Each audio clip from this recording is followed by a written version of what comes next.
नौजवान उनमें अपना भविष्य देखते हैं, बिहार का भविष्य देखते हैं और हम जानते हैं कि हमारी पार्टी का जो स्ट्राइक रेट है उसमें एनडीए भी हमको उसी सम्मान के साथ देखती है और हम समझते हैं कि वो 15 जनवरी का जो दिन होगा वो सीवान में इतिहास लिखेगा और उसके बाद ये काफिला चलेगा और 2025 के विधानसभा में अपने उस लक्ष्य 225 को पूरा करके ही दम। सर, पार्टी के आप राष्ट्रीय सचिव हैं, राष्ट्रीय महासचिव हैं, क्या लगेगा रईस खान के आने से पार्टी कितना मजबूत होगी? पार्टी में एक साधारण कार्यकर्ता के आने से पार्टी मजबूत होगी और रईस खान और अयूब खान कितने मजबूत हैं आप तो सारे साथी सीवान के हैं, इसको कहने की कोई आवश्यकता नहीं। एक साथी हम लोग तो ये संकल्प लेते हैं संगठन में जब पार्टी विस्तार में जब जाते हैं कि एक एक साथी को रोज जोड़ेंगे और हम 15 जनवरी को उस साथी को जोड़ने जा रहे हैं जिस साथी ने सीवान में गरीबों के दिल में, दलितों के दिल में, शोषितों के दिल में, अल्पसंख्यकों के दिल में अपनी सेवा से अपनी पहचान बनाई है। इसलिए मैं पूरी तरह मुतमईन हूँ कि 15 जनवरी को सीवान से जो काफिला निकलेगा वो बिहार में बिहार फर्स्ट और बिहारी फर्स्ट के विजन को मजबूत करता हुआ स्वर्गीय नेता रामविलास पासवान के सपनों का बिहार बनाएगा। 15 तारीख से चूंकि चिराग पासवान अपने यात्रा की शुरुआत कर रहे हैं, पिछले चुनाव में आप लोग 243 सीटों पर लगभग जगह पे आप लोगों ने चुनाव लड़ा था। इस बार आप लोग कितने सीटों हम संशोधन करने आप क्योंकि पहले गठबंधन मैं उस वक्त पार्टी का प्रधान था, 136 सीट पर हम चुनाव लड़े। आज हमारी पार्टी 243 सीटों पर अपनी तैयारी करके बैठी है और ये नहीं है कि हमने सिर्फ कर रखी है, जनता दल यू ने भी की है, भारतीय जनता पार्टी ने भी की है और जीतन राम मांझी जी की पार्टी, उपेंद्र कुशवाहा जी की पार्टी ने की है। ये वो टेबल पर बात तय होगी कि कौन कहां लड़ेगा। हम 243 पर लोक जनशक्ति पार्टी रामविलास के एक साथी तैयार बैठे। कभी नहीं कहा मैंने ये नहीं कहा, मैंने कहा कि बिहार के 243 सीटों पर मेरी तैयारी है। मैंने ये नहीं कहा कि मैं 5 सीटों की तैयारी कर रहा हूँ और मेरा स्ट्राइक रेट इस बात को साबित करता है कि एनडीए में मुझको मैक्सिमम सीट जितनी मिलेगी हम 100% उस स्ट्राइक रेट को मुकम्मल करेंगे। और आज तो रईस भाई और अयूब भाई और सैफ और हमारी पूरी टीम हमारे जिलाध्यक्ष के नेतृत्व में, महादेव पासवान के नेतृत्व में हमारे साथ हमारे ये कुशवाहा जी और प्रकाश कुशवाहा और ये हमारे सलीम साहिल जी, हम तमाम लोगों ने जो अनुभव किया वो अनुभव किया है कि 15 जनवरी वो शुरुआत हो जाएगी और पीछे मुड़ के चिराग नहीं देखने। सीवान को कितनी सीटें मिलेंगी? एडवांस कैसे कर दे? टेबल पर बात होगी। एनडीए में जब सीटों का बंटवारा होगा, हम सीवान की जितनी विधानसभा सीट पर हम तैयारी कर रहे हैं उस वक्त केंद्रीय नेतृत्व ये तय करेगा कि सीवान में हम कहां चुनाव लड़ेंगे।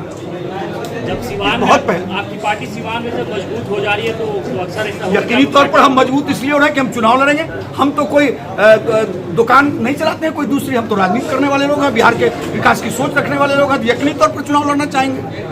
इसमें प्रश्न कहा है कि हम चुनाव नहीं लड़ना चाहेंगे। खान ब्रदर्स सर एक बहुत उम्मीद के साथ पार्टी में जा रहे हैं, तो क्या कोई बड़ा जिम्मेवारी मिल सकता है क्या इनको? आप पार्टी का हर कार्यकर्ता, ये जो बैठे हैं आप प्रकाश कुशवाहा, उनकी उम्र कितनी है? पार्टी जिम्मेवारी मिल चुकी है, पार्टी के प्रधान है। वो अभी जो व्यक्ति 15 को ज्वाइन करेगा तो ये पार्टी तय करेगी कि उनको कौन सी जिम्मेदारी दी जाएगी।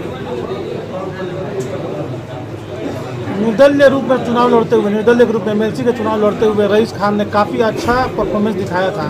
ऐसे में क्या ये माना जाए कि लोजपा में जाने के बाद उनको विधानसभा से चुनाव लड़ाया जाता है? आईपीएल में जो नीलामी होती है उसके पिछले रिकॉर्ड पे नीलामी होती है कि नहीं?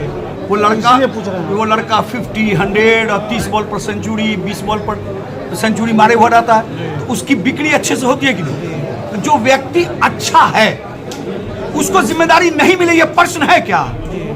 यानी ये माना जाए चुनाव लड़ेंगे? मैंने कहा कि पार्टी तय करेगी कि किस जिम्मेदारी पर इनको काम दिया जाए, कौन सा काम दिया जाए।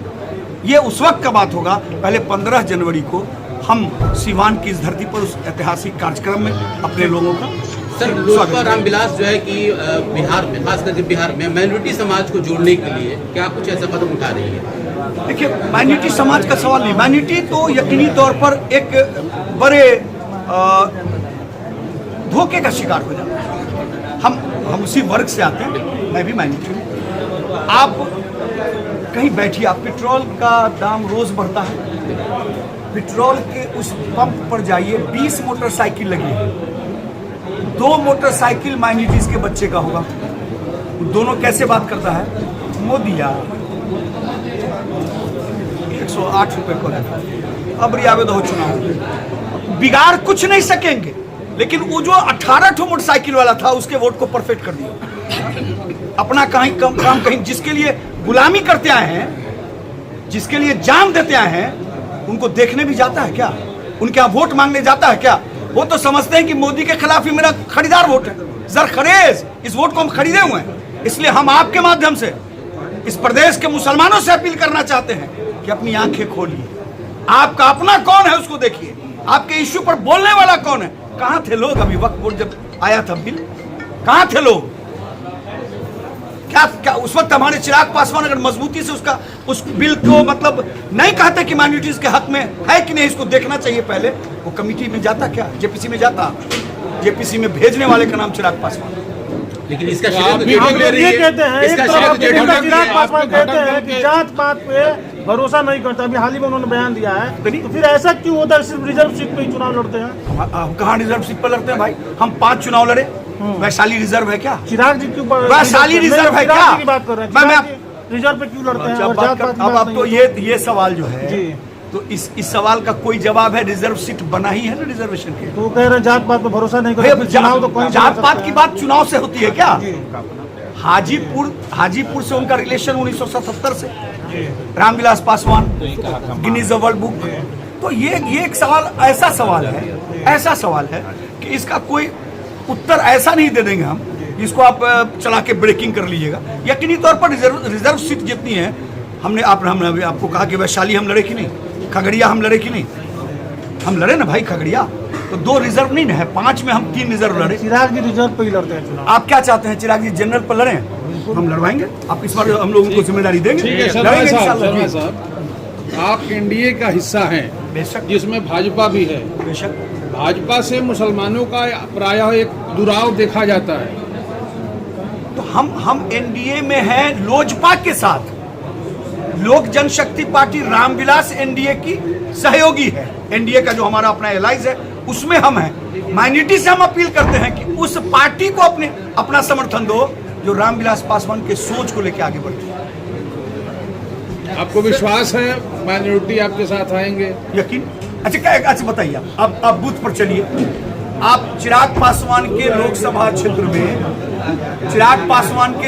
क्षेत्र में माइनॉरिटी बूथ उलट लीजिए।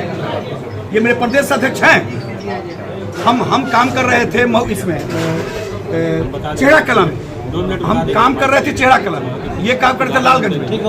अब वहाँ देख, वो दिन लौट के नहीं आएगा, लेकिन उसको इतिहास के पन्नों में जरूर लिखा जाएगा कि 15/1/2025 को नए साल में बिहार और हिंदुस्तान की ऐतिहासिक धरती सिवान में एक बड़ी जनसभा और खास करके अक़लियतों की बड़ी भागीदारी दिखेगी। इस बात को आप नोट करें, ये बहुत ही ऐतिहासिक होने जा रही है।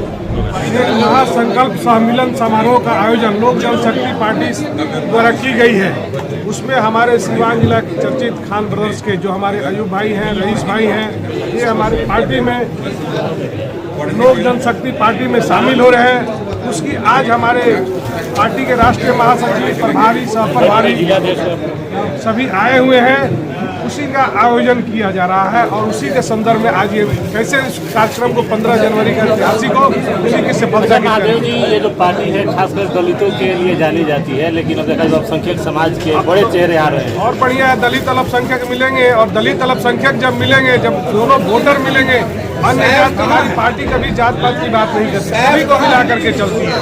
जो भी कमजोर किसी भी वर्ग में, चाहे अल्पसंख्यक हो, दलित हो, सभी को मिला करके चलने का काम करती है। और ये हमारे उनके आने से निश्चित ही सिवान में लोक जनशक्ति पार्टी पूरे बिहार में ही कीजिएगा सिवान के लोगों से 15 तारीख को कोने कोने से सिवान के सौली खेल मैदान में आकर के कार्यक्रम को सफल करेंगे। धन्यवाद।